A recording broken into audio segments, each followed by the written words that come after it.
สวัสดีครับทุกคนกลับมาพบกับผมแม็ก The Game Room อีกครั้งกับวิดีโอ LOL Stories ที่เราจะมาเล่าประวัติแชมเปี้ยนในเกม League of Legends และสำหรับวันนี้แชมเปี้ยนที่เราจะมาเล่าเรื่องราวเนี่ยไม่ใช่แค่1แต่เป็น2ใช่แล้วครับเรื่องราวที่เราจะมาเล่าในวันนี้ก็คือเรื่องราวของ Kayle and Morgana The Righteous and the Fallen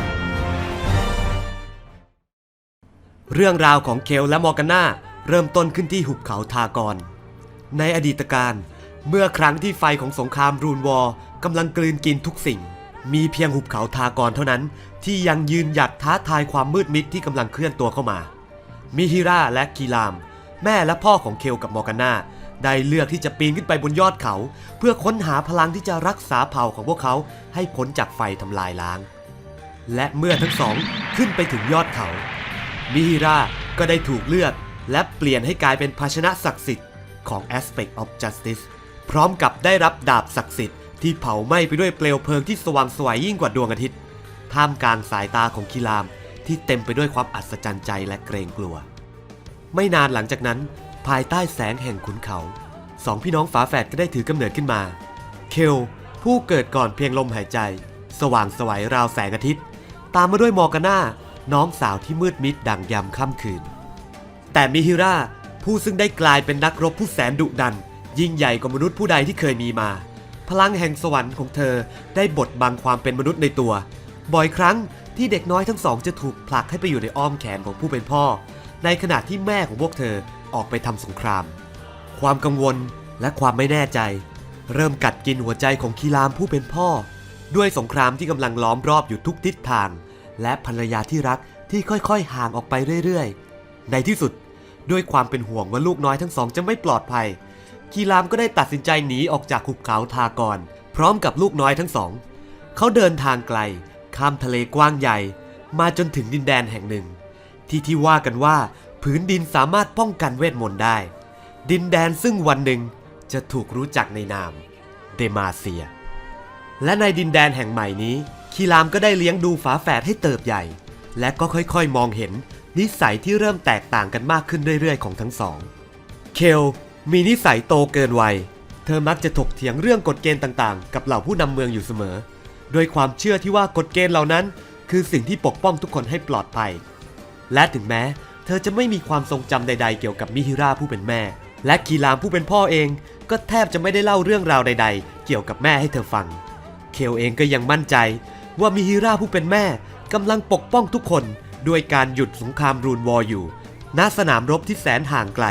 ที่ใดที่หนึ่งแต่ในขณะที่พี่สาวปรับตัวเข้ากับที่อยู่ใหม่ได้อย่างดีมอร์กาน่ากลับมองเห็นแต่สายตาที่เต็มไปด้วยความไม่ไว้ใจที่ชาวเมืองมองมายังพวกเขาเธอมักจะท่องเข้าไปในป่าเพื่อพูดคุยกับพวกนักเวทเร่ร่อนและคนที่ถูกชาวเมืองขับไล่เพียงเพราะความเกรงกลัวเธอเข้าใจพวกเขาเธอเข้าใจความเป็นคนนอกเธอรู้สึกได้ถึงหัวใจที่แหลกสลายของคีรามผู้เป็นพ่อและเริ่มรู้สึกเกลียดชังผู้เป็นแม่ที่ทำให้เขาต้องเจ็บปวดถึงเพียงนี้และแล้วเมื่อฝาแฝดทั้งสองโตเป็นวัยรุ่นประกายไฟก็พุ่งผ่านท้องฟ้าลงมาดาบศักดิ์สิทธิ์ปักลงตรงกลางระหว่างพี่น้องทั้งสองมันแตกออกแยกเป็น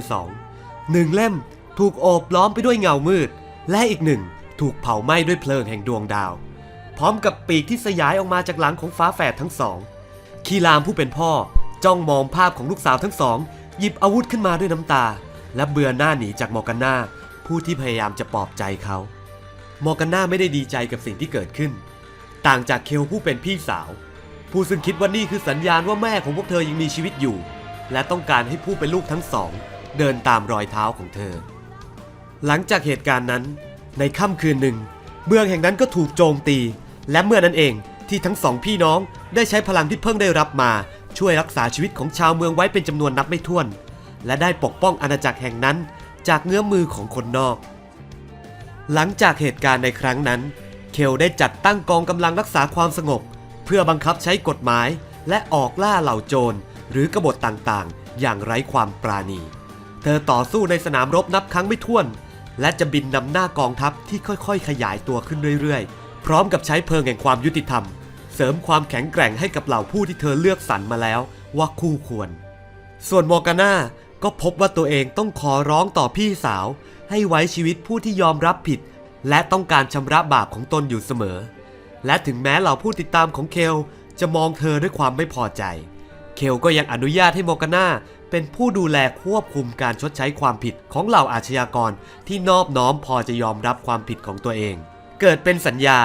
ระหว่างสองพี่น้องและเหล่าผู้ติดตามของพวกเธอแต่แล้วสัญญานั้นก็ถูกทำลายลงหนึ่งในผู้ศรัทธาของเคล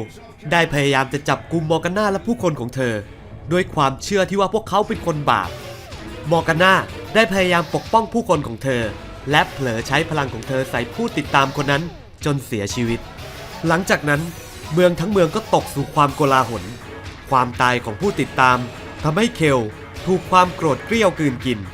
เธอมองลงไปยังเมืองที่แสนวุ่นวายและตัดสินใจเรียกเพลิงสวรรค์ลงมาเพื่อชำระล้างเมืองให้ปราศจากบาปและความมืดมิดตอนนั้นเองที่มอร์กาน่าพุ่งขึ้นมาประจันหน้าเธอพร้อมกับดาบในมือมอร์กาน่ากล่าวว่าหากเคลต้องการจะขจัดความมืดมิดให้หมดไปจากหัวใจของมนุษย์ทั้งหมดแล้วก็เธอก็ต้องเริ่มด้วยการกำจัดมอร์กาน่าผู้เป็นน้องสาวของตัวเองสองพี่น้องเข้าต่อสู้กันบนท้องฟ้าตอบโต้กันอย่างสูสีด้วยแสงสว่างและเพลิงแห่งความมืดบดขยี้ทุกอย่างที่อยู่เบื้องล่างจนกลายเป็นปุ๋ยแต่แล้วการปะทะของทั้งคู่ก็ถูกหยุดลงด้วยเสียงร้องแห่งความเจ็บปวดของคีรามพ่อของพวกเธอนอนบาดเจ็บสาหัสอยู่ท่ามกลางซากปรักหักพังมอร์กาน่าร้องออกมาด้วยความโศกเศร้าพร้อมกับโยนดาบของแม่ทิ้งไปยังเคลเธอกอดร่างไร้ชีวิตของพ่อไว้ในอ้อมอกกลด่าโชคชะตาที่ทำให้พวกเธอต้องเกิดมาพร้อมกับพลังนี้พลังที่นำมาซึ่งการทำลายล้างของทุกๆสิ่งรอบตัวพวกเธอมอร์กาน่าร้องถามพี่สาวของเธอว่าการกำจัดมนุษย์ที่ชั่วร้ายนั้นรวมถึงพ่อของพวกเธอด้วยหรือเปล่าพ่อของพวกเธอที่มีความผิดเดียวคือการพรากพวกเธอมาจากผู้เป็นแม่เคลไม่ตอบเธอถือดาบ2 เล่มเอาไว้ในมือและพุ่งทะยานขึ้นไปบนท้องฟ้าเธอสาบานกับตัวเองว่าจะไม่ให้อารมณ์ความรู้สึกมีอำนาจเหนือตัวเธออีกเธอบินไปยังยอดเขาทากรที่เธอจะพบกับความยุติธรรมที่แท้จริงแห่งสวงสวรรค์ที่เธอจะได้กลับไปยืนเคียงข้างผู้เป็นแม่และทำหน้าที่ของเธอในฐานะ Aspect of Justice อย่างเต็มภาคภูมิส่วนมอร์กาน่าผู้เหลือเพียงลำพังปีกของเธอกลายมาเป็นเครื่องเตือนใจให้นึกถึงแต่ความเจ็บปวดเธอพยายามตัดมันออกแต่ก็ไม่มีคมมีดใดแข็งแกร่งพอที่จะทำเช่นนั้นได้เธอจึงตรึงมันไว้ด้วยโซ่เหล็กและตัดสินใจว่าเธอจะเดินย่ำอยู่เพียงบนผืนดินเท่านั้นหลังจากนั้นเรื่องราวของพี่น้องทั้งสองก็ค่อยๆเลือนหายไปจากหน้าของประวัติศาสตร์กลายเป็นเพียงตำนานที่เล่าขานถึงนางฟ้าผู้พิทักษ์แห่งเดมาเซียแต่ตำนานเหล่านั้นก็เล่าถึงเพียงแค่เกียรติยศและความเกรียงไกรของผู้เป็นพี่เพียงผู้เดียวในขณะที่เรื่องราวของผู้เป็นน้องกลับถูกทิ้งให้กลายเป็นปริศนาในเงามืดและถึงแม้ทั้งสองจะถูกแยกกันด้วยระยะทางแสนไกลแต่ในหัวใจของพวกเขาทั้งสองก็รู้ดีว่าวันหนึ่งวันแห่งโชคชะตาจะต้องมาถึง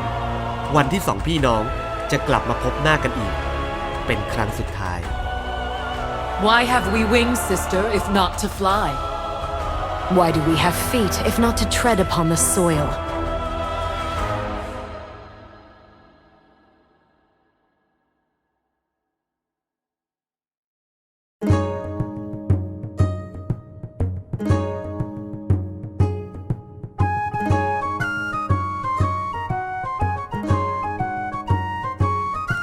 และ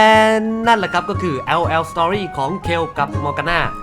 ก็ถือว่าเป็นตอนที่19แล้วนะครับสำหรับซีรีส์ LL Story นะครับวันนี้ผมพี่มิกและผมพี่แม็กก็ต้องขอบคุณท่านผู้ชมอีกครั้งนะครับสำหรับปีที่ผ่านมานะครับซึ่งปีที่ผ่านไปเนี่ยเราได้ทำ LL Story ไปถึง5เรื่องด้วยกันถ้าเทียบกับปีก่อนนี้ที่ทำไปแค่3ตอนเท่านั้นนะครับก็ถือว่ามากขึ้นกว่าเดิม2ตอนเลยนะครับใช่ครับเพราะว่าปีนี้ไม่มีโอเลียนาที่ยาวๆเหมือนปีที่แล้วนะครับใช่ครับแล้วก็ต้องขอบคุณท่านผู้ชมทุกท่านที่ให้การสนับสนุนนะครับแล้วก็แน่นอนต้องขอบคุณชาว Patreon ทุกท่านที่ให้การสนับสนุนช่อง The Game Room และซีรีส์ LL Story อย่างเป็นทางการแล้วก็ตามระเบียบนะฮะพอเราทำ LL Story ตอนนึงจบเนี่ยเราก็จะเปิดให้ชาว Patreon เนี่ยได้โหวตแชมเปี้ยนตัวต่อไปที่จะมาโผล่ใน LL Story ของเรามีช้อยอะไรให้เลือกบ้างครับพี่แม็กช้อยนะครับคนแรกก็คือเซต RKO วะเช้าแล้วก็มีฟิราแทงยับพวกฟอร์มแล้วก็มีคินเด็ดนะฮะตัวโปรดของผมเองแล้วก็กาลิโอโกเลมติดปีกนะครับ ครับถ้าเกิดใครสนใจอยากไปร่วมโหวตแชมเปี้ยนสำหรับตอนที่ 20 เนี่ย ก็สามารถเข้าไปเช็คลิงก์ของ Patreon ที่อยู่ใน description ได้เลยนะครับ แล้วก็ต้องขอขอบคุณอีกหนึ่งครั้งนะครับสำหรับวันปีใหม่นี้ก็ขอให้ทุกท่านพบเจอแต่สิ่งดีๆ แล้วก็สุขภาพแข็งแรงนะครับ สาธุ จบวิดีโอไม่ถูกเลย โอเคเป็นว่าวิดีโอจบลงเท่านี้นะครับ ขอบคุณอีกครั้ง แล้วพบกันใหม่ในวิดีโอหน้า ขอบคุณมากครับ โอ้สื่อ